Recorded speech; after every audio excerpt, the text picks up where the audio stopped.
Ever since moving to these new and modern facilities in 2017, PVF has been the leading force in creating the new Vietnamese football generation. But success didn't come easily.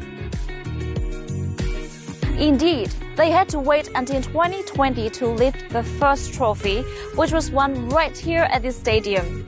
Our guest for today's episode of TalkSport is the person who architected that first taste of success. Let's meet him.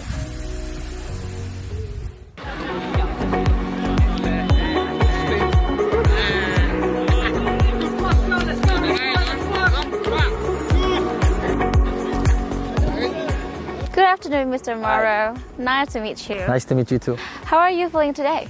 Very good, thank you. And yourself? I'm good. It's a little bit cold today, but well, I think I can handle it. Yeah, it's okay. So you have lived here for about 4 years. How are you and your family settling down? Yeah, so far so good. It's a good experience, living the culture and also understanding about the football in Vietnam. I like the weather because it's not really cold like in Europe. It's not that cold, so we have in Hanoi the 4 seasons almost like in Europe. So it's a little bit easier for adaptation. The food, have some good food, some special dishes here in Vietnam that I like. And of course the beautiful places and the landscapes where we can travel and visit also. What about in the city? Like, where do you like to go in your free time? Well, I don't have a lot of free time, to be honest, because I spend many hours here working. And in football, when you are not training, you are traveling for games. So I'm quite very busy. But when I have free time, I live in Eco Park area. It's a beautiful place with a lot of things to see, and it's a green area. So I spend mostly of my free time over there. And when I have time, I try to go to the Hanoi city center, visit the old quarter in that area around. Yeah, nice. Actually, this is my first time I've been to the PVF, and it's bigger than I thought. It's so huge and so modern and so well equipped. Okay, but since it's such a large place, let's assume if I don't have much time and you can only show me one place, where would it be? Wow, I would say there is a lot of nice places here, but I would say the trophy room is the prettiest one, because this is where all the sacrifices goes to, is to develop and try to win trophies, because it's part also of the importance of development of any club. So I think it's a lot of stories and a lot of trophies over there. Can I visit it now? Of course. Okay, of course, so yeah. shall we? Let's go. Okay.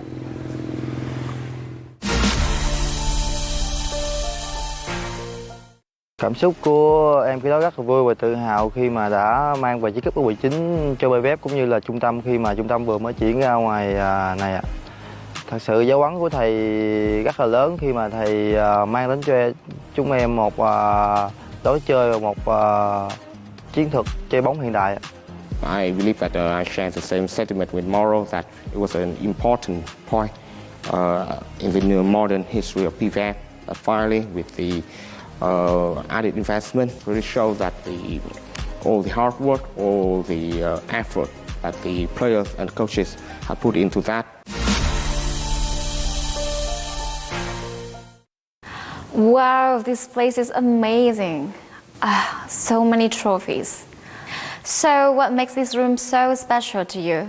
I would say that the main objective here of PVF is to develop the players, but ultimately when you go for competitions, you have to try to win, because this is football, right? We try to compete against other opponents, and when you see the quantity of trophies that are here, make you feel that a lot of hours of sacrifice and hard work of a lot of people. And of course, it's also special because my first 2 trophies in Vietnam are here. And then when we won it in our home, was of course was amazing, because we have all the players of the academy also were here, and so it was very, very nice. It's a great memory that I keep. That must have been an incredible feeling the joy and the pride to lead your team to victory and even make history. I think that is the kind of feeling that makes you love your job even more.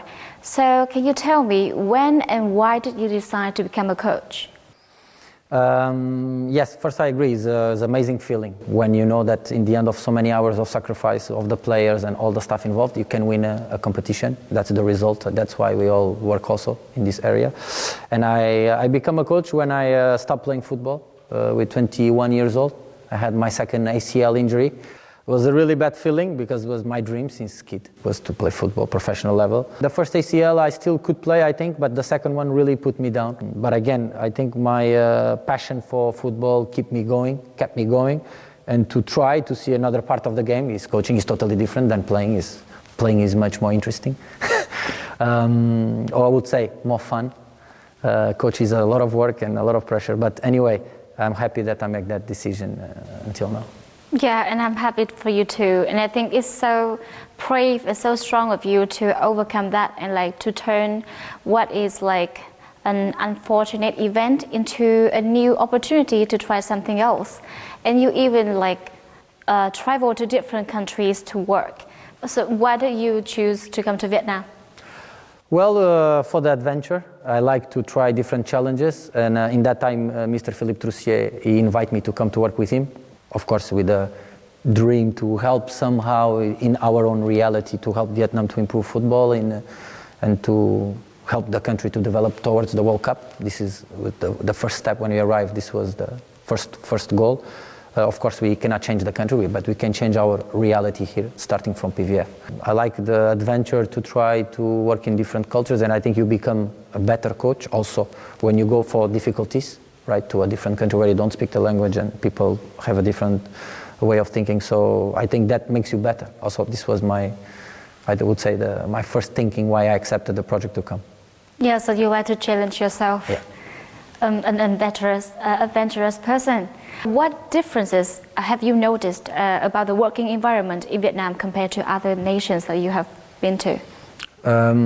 It's not only one thing, because each country has its own specificity in terms of the daily life, in terms of the work environment.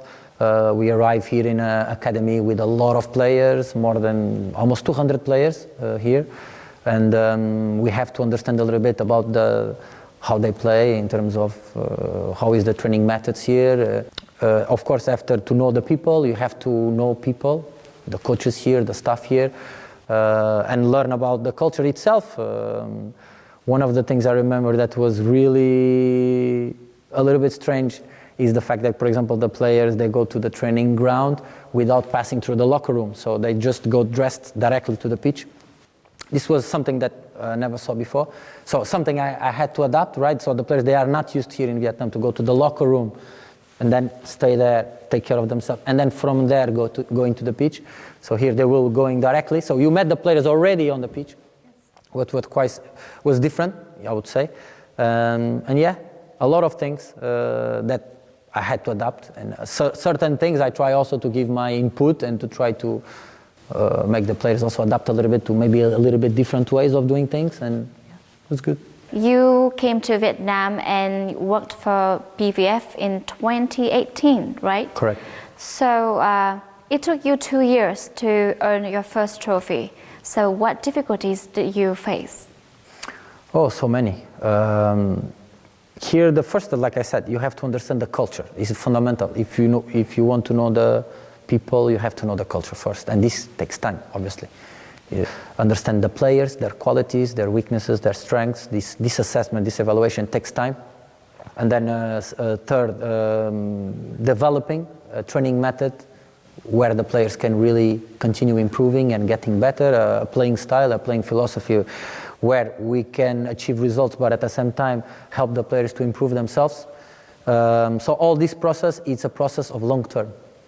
It's a long-term process. It's not a short term, and this takes time.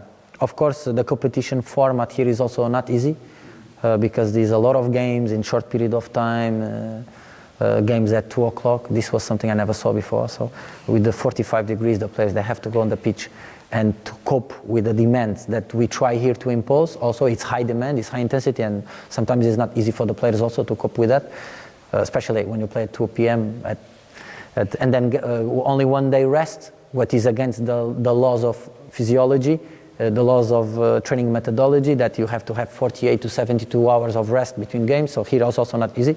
Of course, this is for all the teams, not just for us, obviously. But many factors that contribute, that you need to challenge yourself. You need to find the best way, find the right things to help the players to perform well. Okay, let's talk about your first victory. With the same group of players, but the result was drastically different after 2 years that you trained them. So what changed back then? Like I said, nothing really changed. It's just part of the development, right? When you want to develop something, like I said, in football, it's maybe different from other jobs. You need time to see the things nurturing and improving. And the funny thing is, that group, some of them left the academy, and the remaining ones also were part of the second championship we won in the next year. So that means that even the younger ones coming were working towards the same way, and this helps, of course, in football, right? If everybody is working in the same direction with the same methodology, the same philosophy, and of course the players improved and they understand more and more about what we needed from them, and it's credit to them because they have a lot of talent also, and they work really hard to try to reach the targets. Yeah, so you need time to get to know them and to make them work together. So what exactly the methodology that you applied to make it work? Oh, it's a lot of things. It's very complex. Well, in a basic speaking, we try to train the way we play. The way we want to play is the way we train. We want to win, obviously. That's the main target, the ultimate target. But we want to win with our ideas, with our training methodology. This is a training where the players will train very intense every day, with a big demand in terms of physicality, tactical, technical, mental. We demand a lot from all the players every single day, because we believe that if small daily improvements lead to amazing results in the end. And this is not an easy process, of course, for the players, because they really need to work really hard. And it's like I said, it's credit all for them to put the work, and then in the end they are the performers, it's them who play.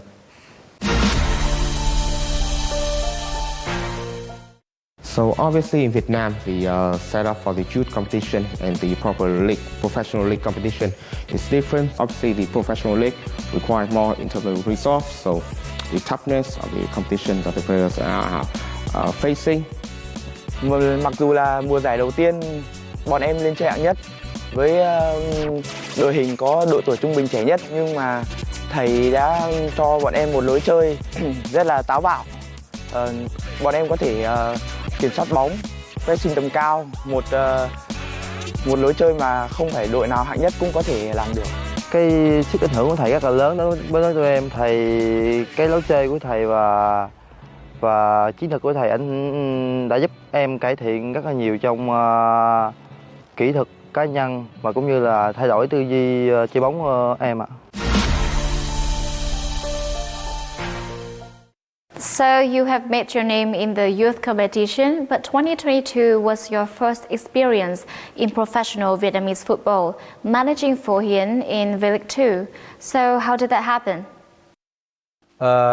Basically, this was a reorganization of the PVF, where in that time the chairman, Mr. Tang, he decided that Phổ Hiền will be to be used as I would say, the final step of the youth development. V-League 2 as a senior level is a good step for them, because after finishing the youth tournaments, they will have really competitive games against older players, against senior players. And I was in that time coaching the under-19, so I would say that 70% or 60% of all our players go up to play for Yen. So, and after the work we did together was I think a normal step to do, to continue what we were doing. Even if it's senior football, the players are still young, they still have to develop. Yeah, it was unfortunate that you fell short of promotion, but did you expect that you stayed in the contention for so long in your first time leading the team in V-League 2? I always say this to everyone. In the end, I think the biggest compliment we can receive of our work, the coaches, the staff, the players, it's the fact that we felt that was some little disappointment, the fact that we don't go to V-League 1. I think that's the biggest compliment we can get, because in the beginning of the season, no one could expect that we were fighting for promotion. Obviously, with a team of 17 years old, we have played with 16 years old, 18, 19, 20, really, really young, where 95% of them never played before. So I think we overachieved a little bit. But then in the end was, in the end it's like everything in life. Once you are there and once you can get promoted, obviously you fight for it, even if it was not the target, right? But we were so close and we fight, but unfortunately we didn't get promoted. But I think still was an amazing experience for everyone and for all the players, and make them better for the future. Yeah, but it was a good start, a really good start. Yeah. But I heard there were a lot of ups and downs. I mean, you were leading the table before sliding down and then went back up again. And you were having players getting injured and some even left the team. So a lot of things happened in the last season. A typical football season. We used to say, it's not how it starts, it's how it ends, everything.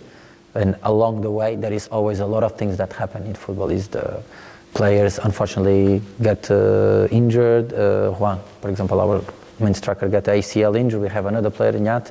So immediately was two big injuries who don't allow them to play the whole season. Other players had to play in certain different positions, what was not planned in the beginning, to cope with this problem.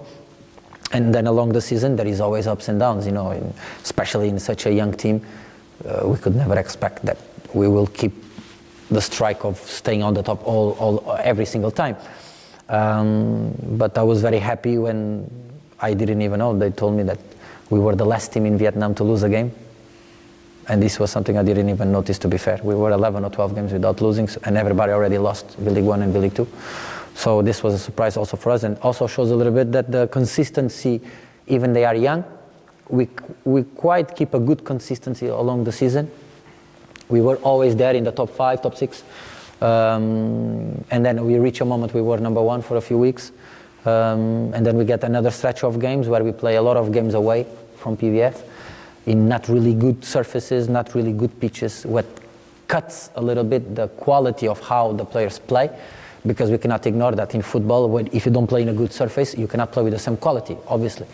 And this also, it didn't help our team in that time. But again, it was a good experience for the players, even for myself, to see different places in Vietnam where we play, and to have a little bit more knowledge about the reality, the really global reality in terms of the country football. And yeah, like in football, there is always difficult moments, good moments. It's okay, it's good, but have to keep going, because football is keep all the time, it's very fast. Yeah, there's no time for you, so you have to always motivate yourself and be ready for whatever next. Okay, so after the first season in V-League 2, what have you taken out? So many things that is fundamental. Keep a good emotional control during the games. There is a lot of difficulties in the matches, a lot of fouls. The ball in play time is very low. The ball is out, the game stop a lot of times. This is something, of course, is out of my control or even the player's control, right? But this is something happen often in Vietnam. Really lack of game time is something I hope improve for the future. The best example is now the World Cup. The referees give 10 to 15 minutes at that time to make sure all those stops during the game are compensated with more football time. And this is something they have to do it here in Vietnam. It's fundamental. And this requires a good emotional control. Sometimes we get a little bit angry because we want to play, and so I would say this is fundamental for the next season. Keep a little bit more cool. At the same time, keep more confident during the whole game. In many matches, we dominate. I would say 90% of all the games we dominate the opponent. We had more possession of the ball. We have more chances, but then there is those certain periods where the players, because they are still young, they cannot keep that until the last minutes of the game. And that's why 1 or 2 games we concede some goals in the end. And this is definitely something we have to improve for the next season. So in the last season, which moment would you say is the happiest moment for your team? That's a difficult one. We have so many good moments. I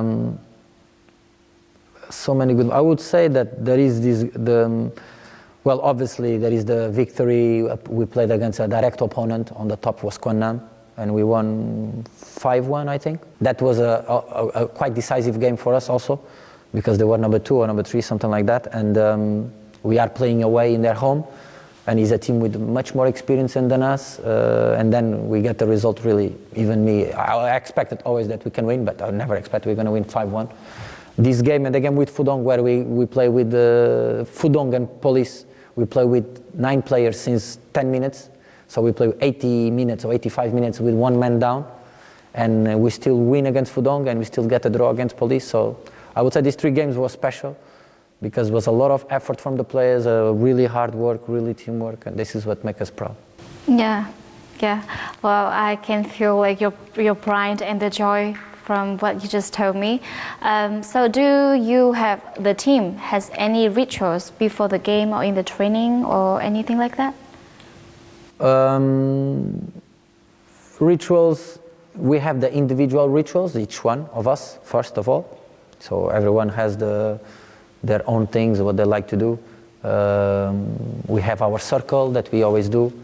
It's like our strength circle we do on the pitch in front of the fans, in front of everyone before the game to start, where we give our scream of warrior. And yes, with clapping the hands together, always before the start, the referee whistle, we clap the hands of everyone to push. We have sometimes the 2 lines is something that we do when the players win or lose in the training sessions. We make one team that lose go in a corridor and someone slap them in the head. Some funny stuff to break the ice and to put everyone laughing. But yeah, a lot of things. Some of them is confidential. We keep for ourselves. It's part of our work. Others we can share. Yeah, so now you're about to enter the next season with Phổ Hiền. Can you disclose a little bit about your goals and plans for next year? The first goal is to be better than last season. Everything what we did last season, this season must be better. So if we score 40 goals or 41 goals, we were the best attack in V-League 2. This year we have to score more. If we concede 21 goals, we have to concede less. If we have a certain number, so it's try to improve in everything. This is always the target. If we finish 5th with Barya Vontau or number 4 with the same points, this year we have to try to go higher. And again, continue developing the players, continue understanding they are still very young, they have to continue learning. It's not the end process, it's beginning of the process. And at the same time, trying to improve as a whole, as an organization. We have our own things as a staff that we have to improve every year. But yes, definitely we have to improve in everything. Yeah. So how do you assess the promotion battle for the next season? Of course, this next season is more difficult than the previous one because the format of the competition changed. Every year there is always top two go to V-League 1. This year only the champion go to V-League 1. It will be less games, so they will cut the season a little bit to accelerate the next season format. So it will be much more difficult. The table will be split in 2. The top 6 play against top 6. Bottom 6 play against bottom 6.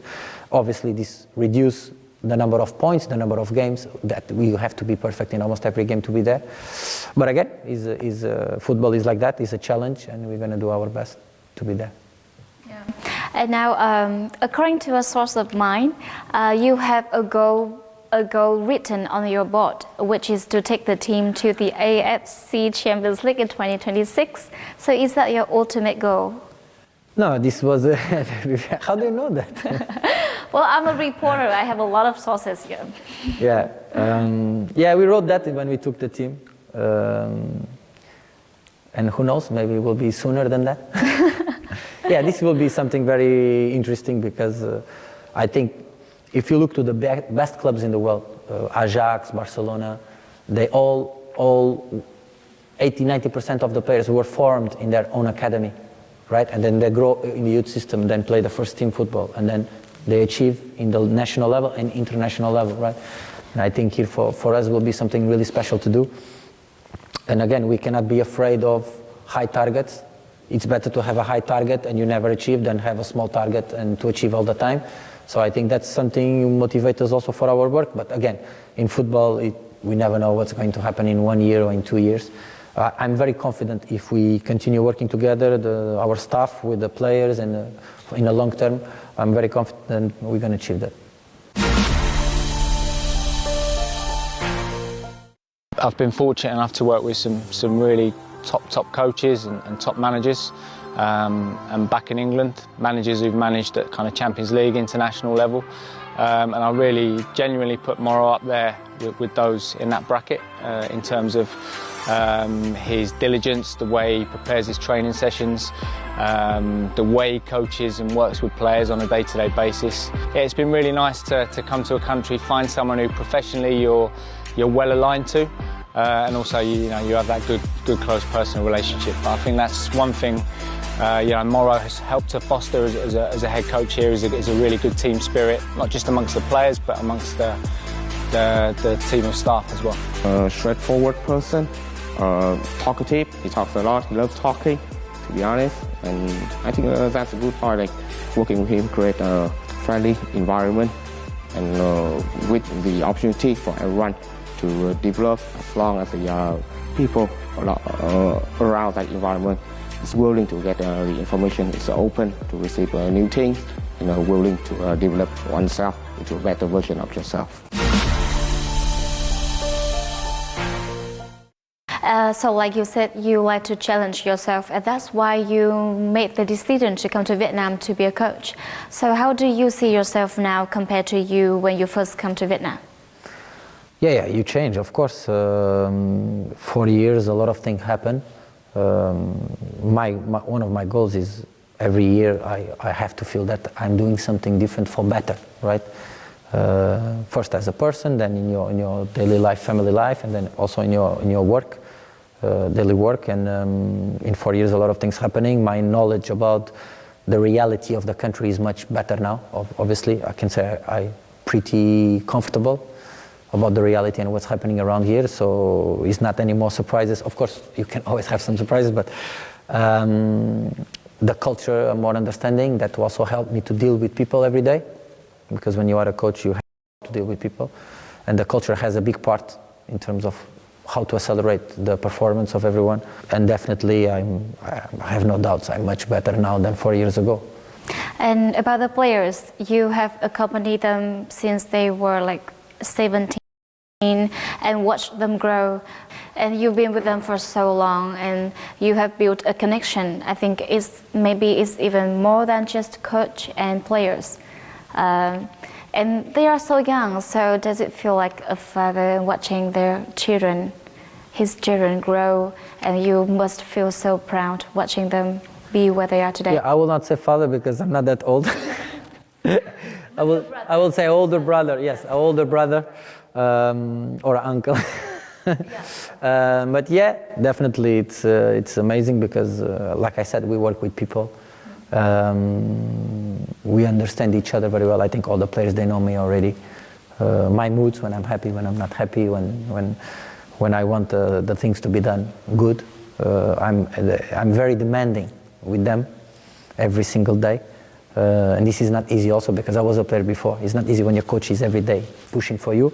But in the end of the day, they all know I do that for their improvement, for them to become better. And this is my ultimate goal as a coach, is when you see your players playing at the highest level. And just this week, I gave them an example of a Portuguese player who scored a goal the other day. It's Ricardo Horta, who was my player in Setúbal under 19. And he was a player just dismissed from Benfica Academy. He was dead, almost dead in football. And then he worked very hard every day, humble every day, improve. 10 years passed, and now he scored a goal in the World Cup. So I give them this example for them to continue dreaming, and they have to work and being humble. That's the only way to progress. And I'm pretty confident the players now, they really believe in everything what we do, and they really apply themselves to their best. And I think now if someone comes and change what we do, I'm not really sure if the players will accept it, because they buy into what we are doing, and the results speak for themselves. And we have a lot of players now in the national team also going. I think it's very positive, and I'm very happy to see them growing, and hopefully they can have a great career. If you are to send them a message or an advice right now, what would it be? For my players? Yeah. First of all, to never lose their passion for what they do. That's fundamental. The passion is what makes us wake up from the bed and every day trying to do our best. and there is no shortcuts for success. You have really to put the work every single day and be open-minded to learn from the people who have more experience to help you to succeed.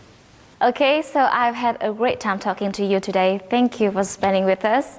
I hope that you will have a lot of success and victory in the future. My pleasure to receive me. Thanks for your questions. It was really thoughtful. And yeah, I hope we can see each other in the future and hopefully with more successes to come. Yeah, and I'm looking forward to like our talk about your new titles. I hope so. I hope so. Okay, thank you. Thank you again. very much. Thank you.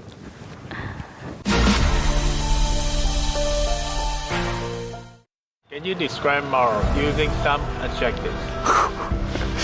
Okay. Everybody quite that question. I got some interesting response. Did ya? First word that springs to mind is his passion for football.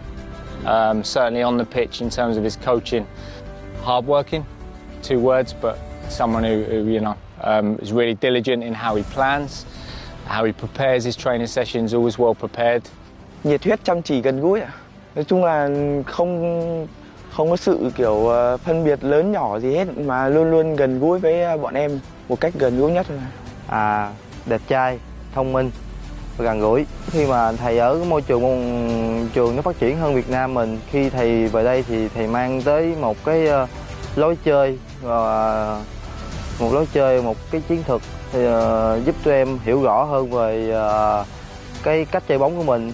Good with people as well. So I think one of the challenges for me and Mauro is not speaking the language. To try and get that engagement with the players without speaking to them one-to-one is a big challenge, and I think one of his strengths is that sort of passion for what he's doing, and the lads buy into the fact that he's really trying to improve them as players, despite the fact that he can't speak the same language.